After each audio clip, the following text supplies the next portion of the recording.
warahmatullahi wabarakatuh. Kami dari kelas 11 IIK akan menjelaskan tentang demokrasi era reformasi. Perkenalkan, nama saya Ahmad Fatur Rahman Al-Farizki, nomor absen 1.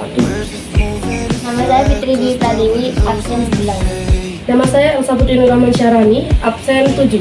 Nama saya Rifki Alfian Ramadhani, absen 28. Nama saya Kaila Berada Dari, absen 15. Nama saya Nur Fitria Ramadhani, absen 23. Nama saya Mirza Lainita, absen 16.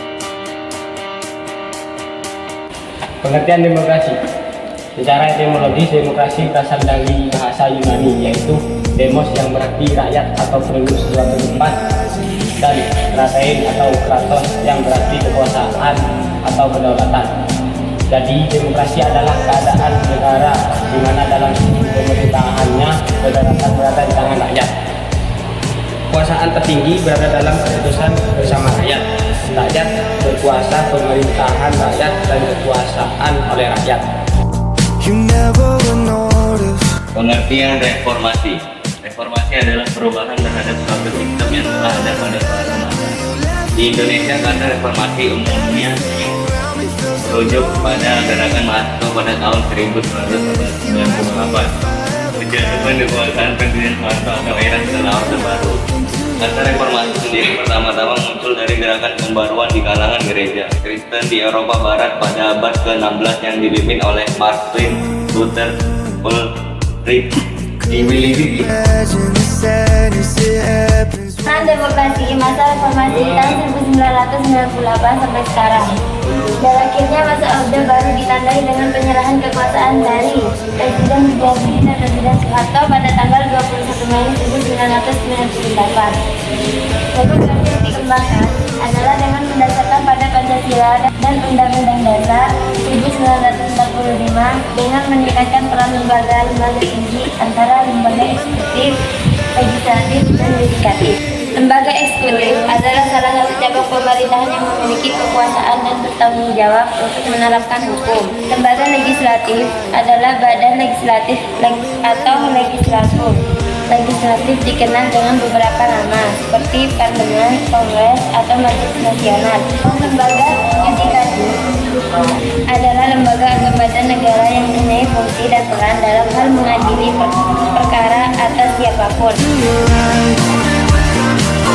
Masa reformasi membangun kehidupan demokratis, antara lain dikeluarkannya Ketetapan MPR RI Nomor 10 MPR 1998 tentang pokok-pokok reformasi.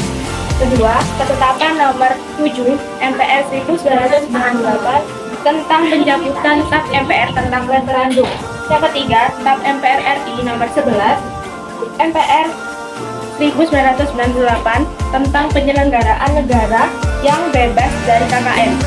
TAP MPR RI Nomor 13 MPR 1998 tentang pembatasan masa jabatan Presiden dan Wakil Presiden RI.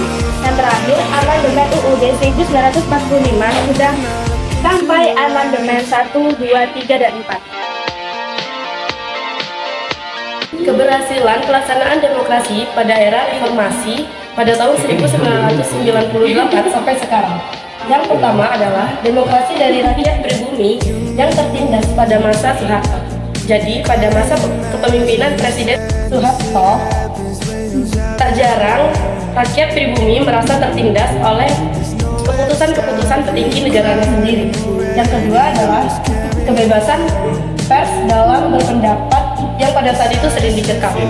Jadi pada saat itu kebebasan berpendapat masyarakat pribumi sangatlah minim karena sering dicekal oleh petinggi-petinggi negara sendiri.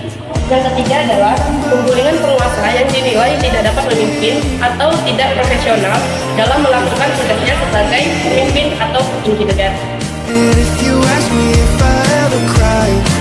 Sistematika pelaksanaan demokrasi masa reformasi 1998 sampai sekarang. Pelaksanaan demokrasi Pancasila pada masa Orde Reformasi dilandasi semangat reformasi. Telah banyak memberi ruang gerak kepada lembaga permusyawaratan rakyat dan perwakilan rakyat mengawasi dan mengontrol pemerintah selama 5 tahun. Ciri-ciri umum demokrasi Pancasila pada masa reformasi. Yang pertama yaitu mengutamakan musyawarah mufakat. Yang kedua, mengutamakan kepentingan masyarakat, bangsa dan negara. Yang ketiga, tidak memaksakan kehendak orang lain. Yang keempat, selalu diliputi oleh semangat kekeluargaan. Yang kelima, dilakukan dengan akal sehat dan sesuai dengan kajian. Setelah diadakan amandemen, Undang-Undang Dasar 1945 mengalami perubahan. Hasil perubahan terhadap UUD 1945 setelah amandemen yaitu yang pertama pembukaan, yang kedua pasal-pasal 213, 73 pasal, 170 ayat, 3 pasal peraturan peralihan dan 2 pasal aturan tambahan. Akibat pelaksanaan demokrasi masa reformasi tahun 1998 sampai dengan sekarang. Pada zaman reformasi ini, pelaksanaan demokrasi mengalami suatu pergeseran yang mencolok, walaupun sistem demokrasi yang dipakai yaitu demokrasi Pancasila. Dengan melihat hal tersebut, maka kesimpulannya adalah pelaksanaan demokrasi di Indonesia belum mencapai titik yang pasti dan masih belajar untuk memulai demokrasi Pancasila yang sudah dilakukan selama 40 tahun dan sampai sekarang masih belum bisa dilaksanakan secara baik dan benar.